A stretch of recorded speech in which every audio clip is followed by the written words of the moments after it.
Itong upper middle income status na ito, this is only good in paper. Pero sa praktikal at sa pang-araw-araw na pamumuhay ng ating mga kababayan, hindi nila ito mararamdaman, Jay. Hindi nila ramdam ito. Nasa upper middle income country na daw, yung Pilipinas. Ano bang ibig sabihin nito para po sa inyo? Alam mo, maganda lang yan sa papel. Kasi hindi naman yan nararamdaman ng ordinaryong tao. So, yung kaninang sinabi ni Pangulong Marcos Jr., no, yung nangyayari sa ekonomiya natin, salungat dun sa sinasabi niya. So, halimbawa, sa kaso ng pagkain, ano, marami tayong kababayang nagugutom. Marami pa rin tayong kababayang mga mahihirap. No? So, itong upper middle income status na ito, this is only good in paper. Pero sa praktikal at sa pang-araw-araw na pamumuhay ng ating mga kababayan, hindi nila ito mararamdaman, Jay. Hindi nila ramdam ito. Kasi alam mo, this is just a measure of a country's average national income. Bigyan kita halimbawa ng konteksto, Jade. No? So halimbawa, tayo lang dalawa ang citizen ng Pilipinas. Tayo lang dalawa. Ako yung mahirap, ikaw yung mayaman. Ang income ko 10,000 pesos.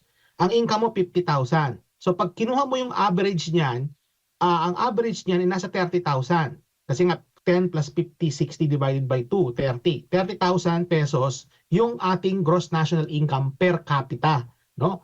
Supposing, sumunod na taon, yung income ko hindi nagbago. Mahirap pa rin ako, 10,000. Ikaw yung income mo dumoble, naging 100,000 yung income mo. So yung gross national income natin per capita, lalaki. So magiging 55,000 na yon na dating 30,000 lang. Pero ako, yung income ko hindi nagbago. Yung income mo ang tumaas. So ibig sabihin nito, Jade, kung tatanungin mo yung ordinaryong mamamayan, ramdam mo ba itong pag-increase ng ating gross national income from lower to upper middle income? Sasabihin nila sa iyo, hindi nila ramdam. Bakit? Kasi itong nangyaring paglago ng ekonomiya natin, ito is skewed towards dun sa mga oligarko at sa mga mayayaman. So ang reason kung bakit tumaas no itong ating ranking from lower to upper middle is because yung ating mga mayayaman mas lalo pang yumaman. And yung mga mahihirap natin lalo pang mahirap. Ito pa idadagdag ko pa sa konteksto, Jade. Yes, sir. Nabanggit sa ulat ninyo at nabanggit din ito ng World Bank na ang Vietnam din no nag-graduate sila from lower to upper middle income. Pero kung titingnan mo ng mabuti, Jade, ang dalawang bansa, no? Kung ikaw ay pinanganak sa Vietnam, ang life expectancy mo, ibig sabihin yung expected na haba ng buhay ng isang Vietnamese, nasa 75 years. So kung doon ka pinanganak, aabot ka ng 75 years on average. Sa atin, sa Pilipinas, 69 lang. So kumbaga kahit na upper middle income pareho yung bansa, may mga pagkakaiba, mas maganda yung healthcare system ng Vietnam kaysa sa atin, kaya mas mahaba ang buhay nila. Tingnan mo rin yung Human Development Index. Kung maaalala nyo, nagkaroon pa nga ng issue dyan sa HDI na yan, yung si Sub-Sahara, kung maaalala nyo, kinumpara nila yung HDI noon. Ang HDI ng Vietnam mas mataas kaysa sa atin. In fact, sa ranking ng HDI, ng Human Development Index, nasa 93 ang Vietnam, ang Pilipinas nasa 117, mababa. At hindi lang yon, yung dami ng mga mahihirap, Jade. Both countries graduated from lower to upper middle, pero mas maraming mahihirap sa Pilipinas kaysa sa Vietnam. In fact, the percentage of people who are living with less than $3 a day sa Pilipinas ay nasa mahigit 5% ng populasyon. Sa Vietnam ay nasa 1.6% lang. So, ang pinupunto ko dito mga kababayan, maganda lang yan sa papel, pero kung titingnan mo at susuriin mo ng mabuti yung talagang nakakaapekto sa ordinaryong mamamayan, hindi nila ramdam yung pag-graduate natin from lower to upper middle income status. Pero bakit o papaano ho lumaki yung income ng mga nasa mayayaman na class, Doc? Tingnan mo na lang yung mga oligarchs natin, ano? Halimbawa, yung pinakamayamang Pilipino. Yung pinakamayamang Pilipino natin, ang dami niyang nakuhang mga projects, no? Na mga kontrata sa gobyerno. So yung kumbaga, dahil na-corner niya yung isang segment ng mga government contracts, doon nakatulong, no? Kung paano siya yumaman pang lalo.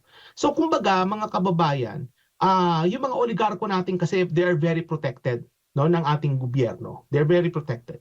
And in fact, ito yung isa sa mga na gustong i-dismantle, no, ng dating Pangulong Duterte, no, yung hawak ng mga oligarko sa ating ekonomiya.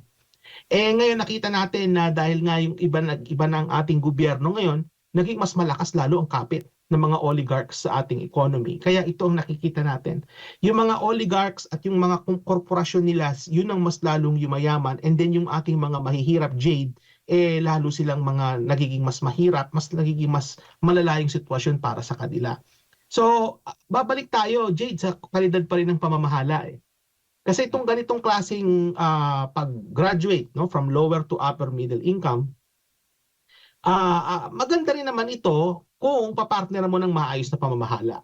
Pero kung ang pamamahala natin ang pagpoprotekta ng mga existing na mga oligarchs natin, wala tayong maaasahan kung hindi sila lang ang makikinabang, no, yung mga oligarchs at saka yung mga politiko natin, no, yung mga buwaya, yung mga leader natin, sila lang ang makikinabang niyan. Pero yung ang mangyayari diyan, Jade, yung ordinaryong mamamayan patuloy silang magiging mahirap at walang magiging pagbabago sa kalidad ng kanilang pamumuhay. At yung middle class natin, by the way, ito mahalaga din to, Jade, Yes, no, yung middle class natin patuloy na lumiliit.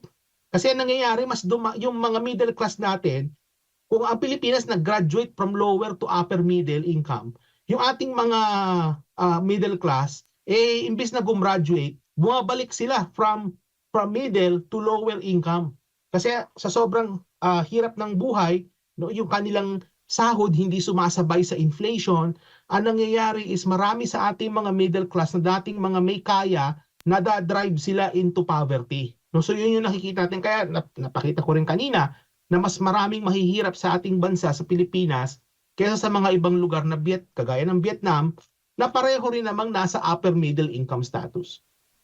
Oo, pero dapat mag-ipagmalaki ito ng Pangulong Bongbong Marcos Jr. considering, sabi mo nga, mas selected class lang yung nakakabenepisyo nga.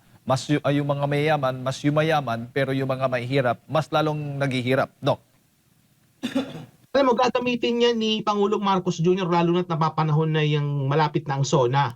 So definitely maririnig natin yan, nababanggitin niya ng ating Pangulo sa darating na State of the Nation address. Kaya lang, even if ipagmayabang yan ng gobyerno, kung titanungin mo talaga yung ordinaryong tao, sasabihin nila sa iyo na hindi nila nararamdaman yan. So maganda lang yan, Jade, sa papel. Maganda lang yan in terms of optics. Maganda lang yan in terms of messaging.